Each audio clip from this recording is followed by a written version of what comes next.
Kitab Roma pasal 6 ayat yang ke-11 mencatat, demikianlah hendaknya kamu memandangnya, dari kata Yunani logizomai, bahwa kamu telah mati bagi dosa, tetapi kamu hidup bagi Allah dalam Kristus Yesus. Saya mendapati setiap orang percaya yang tidak berfokus atau bertekun untuk membangun logika ilahi di dalam dirinya akan selalu alami adanya pergulatan dan fluktuasi rohani. Akan selalu ada masa di mana nature atau keberadaan dari manusia lama akan kembali memanifestasikan diri dalam kehidupan sehari-hari si orang percaya yang bersangkutan. Dan selama ada manifestasi dari manusia lama di tengah orang percaya, akan selalu ada kekacauan yang melukai, merusak tatanan harmoni tubuh Kristus yang seharusnya bermanifestasi di tengah orang-orang percaya. Yakobus 3 ayat 16, Yakobus 4 ayat 1-2, dan 1 Korintus 3 ayat 1-4. Disinilah saya mendapati betapa pentingnya untuk kita memahami rahasia kerajaan sorga. Matius 13 ayat 11-12. Sebab jika kita memang tidak memiliki, maka otomatis semua yang kita anggap sudah kita miliki pun akan hilang dari diri kita. Sebaliknya, jika kita memang memiliki, otomatis Tuhan akan terus menambahkannya hingga berkelimpahan. Alasan mengapa seringkali ada banyak orang percaya yang gagal membangun logika ilahi di dalam hidupnya adalah karena memang mereka tidak memiliki, sehingga apa yang pernah ia miliki dan apa yang ia anggap sudah ia miliki jadi hilang seluruhnya. Apakah yang seharusnya kita miliki yang bakal membuat kita jadi terus bertumbuh di dalam Dia dan dengan mudah membangun logika ilahi di dalam hidup kita? Melalui doa dan mencari wajah Tuhan, Roh Kudus membimbing saya untuk meminta beberapa hal kepada Bapa, karena Dia telah berjanji, jika kita memang tidak memiliki apa yang seharusnya kita miliki, maka kita boleh meminta daripadanya, dan apapun yang kita minta, Bapa akan memberikannya. Matius 7 ayat 7-11.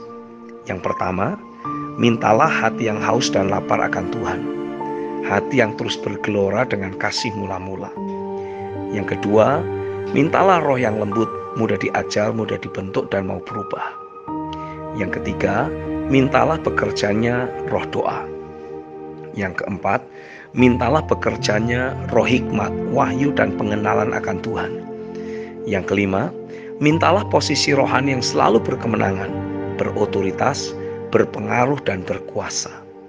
Itulah kelima aspek yang kita butuhkan untuk mulai membangun logika ilahi di dalam diri kita.